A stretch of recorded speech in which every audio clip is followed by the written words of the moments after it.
اعوذ باللہ من الشیطان الرجیم بسم اللہ الرحمن الرحیم۔ سورۃ النساء آیت نمبر 33۔ ترجمہ اور تفسیر۔ وَلِكُلِّ جَعَلْنَا مَوَالِيَ مِمَّا تَرَكَ الْوَالِدَانِ، اور ہر ایک کے لیے ہم نے بنا دیے حقدار یعنی ورثہ اس سے جو چھوڑ جائیں والدین، والاقربون اور قریبی رشتہ دار، والذین عقدت ایمانکم اور جن سے عہد کیا ہے، فآتوہم نصیبہم ان کو بھی ان کا حصہ دو، ان اللہ کان علی کل شیء شہیدا بے شک اللہ ہر چیز پر موجود ہے یا ہر چیز کے سامنے ہے۔ صدق اللہ العظیم۔ اس آیت کے پہلے حصے میں فرمایا گیا کہ مرد ہو یا عورت ہر ایک کے رشتہ دار ہوتے ہیں، وارث ہوتے ہیں، مرنے کے بعد وہ وارث بن جاتے ہیں۔ آیت کے دوسرے حصے میں فرمایا گیا کہ تم نے جو حلف یا معاہدہ کسی کے ساتھ کیا ہوا ہے تو اسے اس کا حصہ دو، یعنی کہ اپنا حلف پورا کرو۔ شان نزول اس کی یہ ہے کہ ابن عباس رضی اللہ تعالیٰ عنہ سے روایت ہے کہ یہ اس وقت کی بات ہے جب مہاجرین مدینہ آئے تھے اور رسول خدا صلی اللہ علیہ وسلم نے مہاجرین اور انصار میں بھائی چارہ قائم کر دیا تھا۔ انصاری کا وارث اس کے رشتہ داروں کے بجائے مہاجر ہوتا تھا۔ پھر جب یہ آیت نازل ہوئی تو وہ وراثت جو مہاجرین اور انصار کے درمیان قائم کی گئی تھی منسوخ ہو گئی، کیونکہ میراث سے ان کا تعلق ہی ختم ہو گیا۔ ہاں البتہ ان کے لیے وصیت کی جا سکتی ہے، یہ بخاری کی حدیث میں لکھا ہے۔ دراصل آیت نمبر 32 کے شان نزول میں عورتوں نے جو کہا تھا نا کہ میراث میں مردوں کا دوہرا حصہ ہے، ہم بھی مرد ہوتے تو ہمیں بھی دوہرا حصہ ملتا، اس لیے اگلی ہی آیت میں میراث کے قانون کا ذکر اس انداز سے کر دیا گیا کہ اس میں جو کچھ حصے مقرر کیے گئے ہیں وہ اللہ کی حکمت ہے اور عدل کے مطابق ہیں۔ انسانی عقل کیونکہ دنیا کی ہر چیز کی اچھائی برائی کا احاطہ نہیں کر سکتی، اسی لیے وہ ان حکمتوں کو بھی پہنچ ہی نہیں سکتی جو کہ اللہ کے مقرر کردہ قانون میں لکھا ہے۔ اسی لیے جو حصہ کسی کے لیے مقرر اللہ نے کر دیا، اس کو اسی پر اللہ کا شکر گزار ہونا چاہیے۔ یہاں پر لفظ استعمال ہوا ہے موالی۔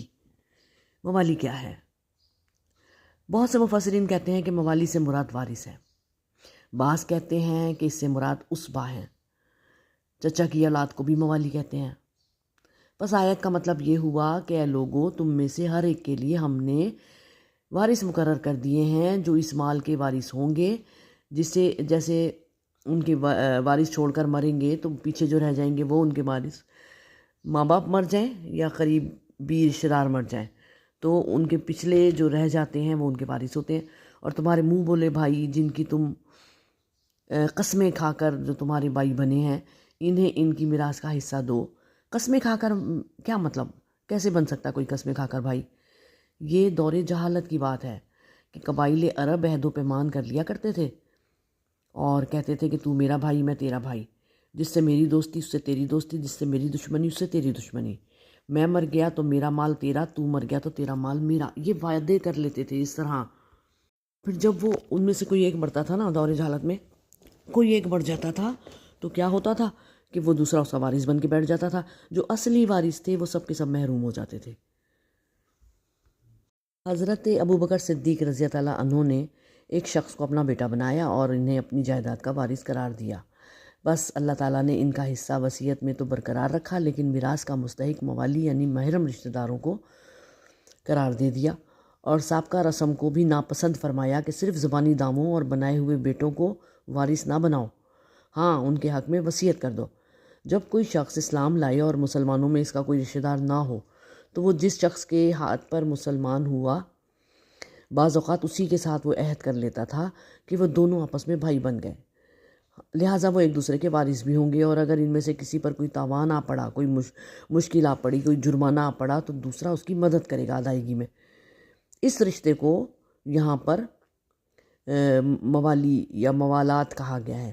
یہاں اس معاہدے کا ذکر ہے، اور بقول امام ابو حنیفہ رحمۃ اللہ علیہ یہ رشتہ اب بھی نو مسلم میں قائم ہو سکتا ہے، اور اگر دوسرے مسلمان رشتہ دار موجود نہ ہوں تو میراث بھی ان کا حصہ ہو سکتا ہے۔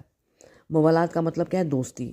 جس سے میں دوستی کروں گا تم بھی اس کو دوست بنانا. میرے والدین کے مرنے پر 1/6 حصہ میں تمہیں دوں گا، اور تمہارے ماں باپ فوت ہوں تو تم اتنا حصہ مجھے دینا. مطلب ہم پکے پکے بہن بھائی جیسے بن گئے.